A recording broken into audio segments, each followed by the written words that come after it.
Bonjour, nous sommes actuellement à la Verrerie, vaste domaine public-privé de 180 hectares sur lequel, depuis ces décennies, nous avons installé de nombreuses activités. Et je vais vous les présenter. D'abord, vous avez sur ma droite une structure modulable que nous couvrons l'été et qui permet des réceptions sur 250-280 mètres carrés. Derrière moi, un bâtiment, un magnifique bâtiment que nous avons rénové l'année dernière. Nous l'avons mis aux normes et ce bâtiment sert aujourd'hui pour des réceptions, des mariages et ainsi de suite. Il est pourvu également de gîtes. Nous avons également un skatepark, un city park, deux très belles installations qui nous ont été offertes par le conseil départemental. Au-dessus, vous y trouvez bien entendu, et vous le connaissez, ce magnifique terrain de football sur lequel la commune, durant ces dernières années, a énormément investi, notamment dans le gazon synthétique. Vous trouverez également, derrière moi, derrière le bâtiment, vous avez l'observatoire. Il faut savoir que l'observatoire de Toulon s'est déplacé à Roquebaron, car ici, nous avons un ciel pur, sans aucune pollution lumineuse.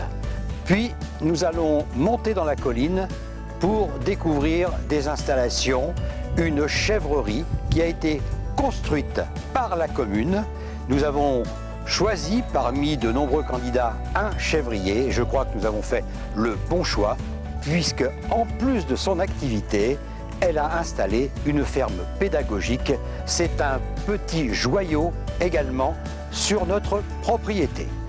Nous sommes maintenant sur le terrain de Bicross, terrain qui nous a été offert comme les deux précédents par le conseil départemental, et je vais vous faire une démonstration. Mais non, je plaisante. Ce terrain est utilisé par les enfants du village. Vous en voyez quelques-uns qui sont en train de s'exercer.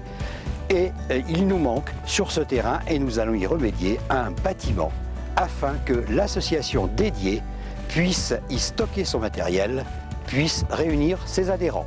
La visite continue. Derrière moi, vous avez une autre vision de la bergerie. Ce bâtiment, lorsque nous aurons construit en 2021-2022 la nouvelle salle polyvalente dans le centre du village, eh bien oui, ce bâtiment sera destiné à la jeunesse en l'aménageant en centre d'accueil de loisirs.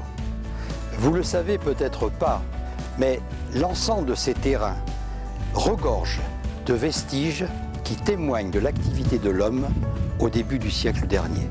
Si vous allez vous promener du côté du Défend, à la limite entre Roquebaron et Fort-Calquéret, dans le haut, dans la colline, vous pouvez trouver au sol des vestiges de charbonnières.